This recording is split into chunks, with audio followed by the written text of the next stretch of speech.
भंडारा जिले में yellow alert जारी किया गया है और जिले के कुछ स्थानों पर हल्की और मध्यम बारिश हो रही है। इसी बीच जिले के निचले इलाकों में पानी जमा हो गया है और जिले में 2 सप्ताह के अंतराल के बाद लगातार 2 दिनों से बारिश हो रही है। गोसेखुर्द बांध का जलस्तर बढ़ने के कारण गोसेखुर्द बांध के 25 गेट आधा मीटर तक खोल दिए गए हैं। वहीं भंडारा जिले के जीवनदायी माने जाने वाली वैनगंगा नदी उफान पर होने के कारण बड़े पैमाने पर पानी छोड़ा जा रहा है। इस घटना में भंडारा जिले के किसान की 5 से 6 भैंसे वैनगंगा नदी में बह जाने की घटना हुई है।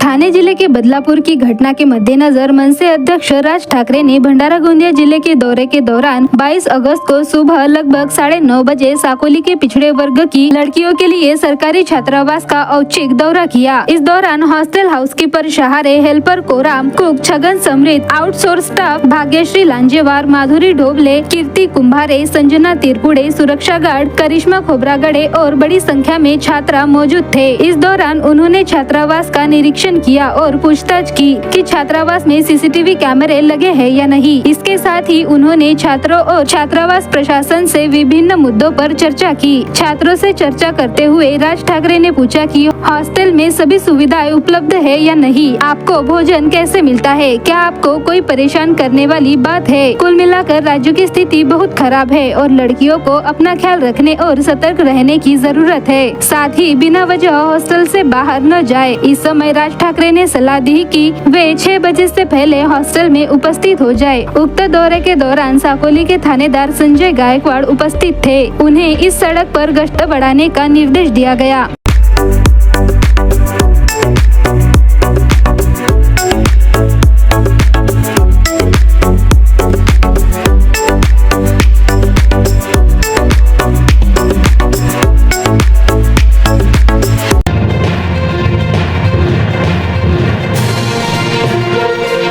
बारिश पूर्व मेंटेनेंस पूरा होने के बाद भी भंडारा शहर में आए दिन अघोषित बिजली कटौती कर दी जा रही है। कारण जानने जब लोग बिजली विभाग के कार्यालय में फोन लगाते हैं तब फोन रिसीव नहीं किया जाता।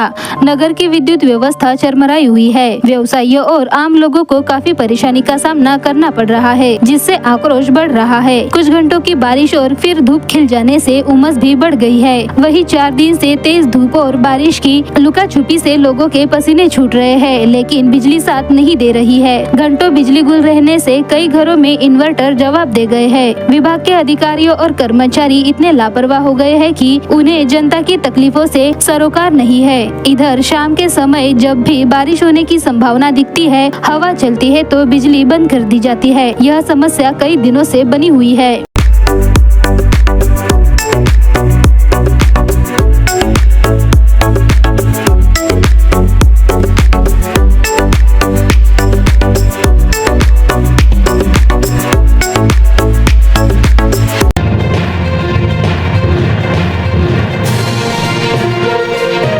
सामूहिक विवाह समारोह में विवाह करने पर कन्यादान योजना में सामाजिक न्याय एवं विशेष सहायक विभाग की ओर से 20,000 रूपए का अनुदान अभिभावकों को देने का प्रावधान है। सामूहिक विवाह समारोह का आयोजन करने वाली संस्था को प्रति व्यक्ति 4,000 रूपए दिए जाते हैं, जिसके अनुसार अनेक संस्था के माध्यम से दंपतियों के अभिभावकों को सहकार्य प्रदान किया जा रहा है। इस योजना के तहत विवाह करने वाले जोड़े में से एक अनुसूचित जाति जमाती, घुमंतु, विमुक्त जाति, धनगर या बंजारी जाति या विशेष पिछड़ा वर्ग, अन्य पिछड़ा वर्ग का होना अनिवार्य है। विधवा महिला को दूसरे विवाह के लिए अनुदान मिलेगा। इस योजना के लिए 31 अगस्त तक आवेदन प्रस्तुत कर सकते हैं। यह आवेदन संबंधित संस्था द्वारा दी गई अवधि में प्राप्त होने के बाद ही अनुदान का लाभ मिल सकता है। इच्छुक वधू वर्ग को सामूहिक विवाह समारोह में पंजीयन करना जरूरी है। संस्था द्वारा योजना के अनुदान के लिए समाज कल्याण विभाग की ओर से आवेदन भेजा जाएगा।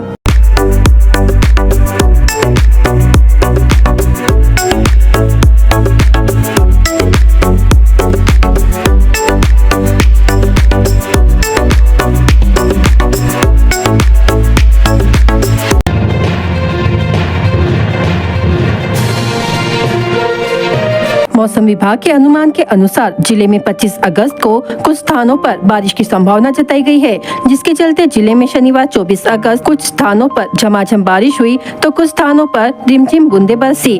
25 अगस्त को भी जिले में येलो अलर्ट बताया गया है। करीब एक माह से रुक रुक कर हुई बारिश के पश्चात पिछले सप्ताह बारिश का सिलसिला थमा, किंतु 2 दिन से जिले में फिर से बारिश शुरू हुई है।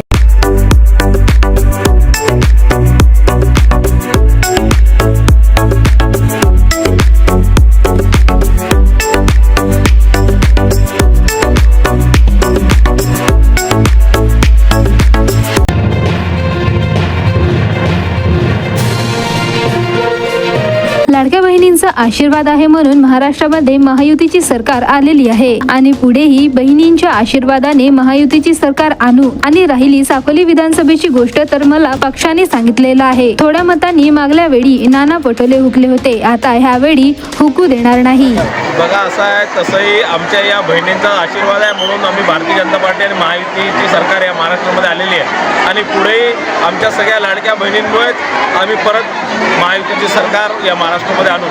आणि राहिली साकोली विधानसभेची गोष्ट तर मला जर पक्षाने जर सांगितलं तर निश्चितच साकोली विधानसभेमध्ये परत मागच्या वेळेस थोडीशाने नाना पटोले हुकले होते, आता यावेळेस हुकू देणार नाही। मागील 8 वर्षांपासून भंडारा जिल्ह्यामध्ये काम करत असताना जो आशीर्वाद मिळाला म्हणून मागच्या 4 वर्षांपासून हा रक्षाबंधनाचा कार्यक्रम आयोजित करतो आणि सगळ्या बहिणी राखी बांधायला येतात, म्हणून यावर्षी सुद्धा हा कार्यक्रम आयोजित करून लाडक्या बहिणींकडून राखी बांधून आशीर्वाद घेतलेला आहे। मागील 8 वर्षापासून या जिल्ह्यामध्ये काम करत असताना जो मला आशीर्वाद मिळाला, जो मला प्रेम मिळाला आणि म्हणून मागच्या 4 वर्षापासून आपण हा रक्षाबंधनाचा कार्यक्रम सुरू करा। सगळ्या माझ्या बहिणी आजच्या दिवशी मला राखी बांधायला इथे राखी माझ्या घरी येत असतात आणि मोठ्या प्रमाणात यावर्षी सुद्धा मोठ्या उत्साहाने सगळ्यांनी इथे स्वतः येऊन मला राखी बांधली आणि आशीर्वाद दिला, त्याबद्दल सर्वांचा मी आभार मानतो।